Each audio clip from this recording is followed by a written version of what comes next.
நீங்க ஏதோ துபாயில இருந்ததாக இந்த பசங்க எல்லாம் பேசிக்கிறாங்களே, துபாயில எங்க இருந்தீங்க? பெக்ரினா? இல்ல. ஷார்ஜா? இல்ல. அபிதாபியா? வேற எங்க இருந்தீங்க? துபாயில. துபாயில இருந்தது தெரியுது. துபாயில எந்த இடத்துல இருந்த பாருங்க? துபாயில அந்த மெயின் ரோடுக்கு பக்கத்துல பஸ் ஸ்டாண்ட ஒட்டி. துபாயில பஸ் ஸ்டாண்டா? என்னமோ உசிலம்பட்டி பஸ் ஸ்டாண்ட சொல்ற மாதிரி சொல்ற. துபாயில பஸ் ஸ்டாண்ட் எங்க இருக்குன்னு கேக்குற? இந்த துபாய் பஸ் எல்லாம் வந்து நிக்கும்ல அங்க. இதெல்லாம் ரொம்ப நக்கலாமா? ஆமா, துபாயில நீ இருந்த அட்ரஸ் சொல்லு. சொல்லுப்பா.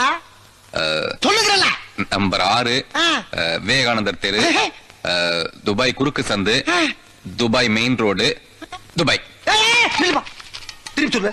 திருப்பியா? அட்ரஸ் திருப்பி சொல்லு. Dubai, Dubai main road, Dubai குறுக்கு சந்து, விவேகானந்தர் தெரு, நம்பர் 6. என்ன அப்படியே திருப்பி சொல்ற? நீ தானே திருப்பி சொல்ல சொன்ன, அதான் திருப்பி. அந்த திருப்பியா?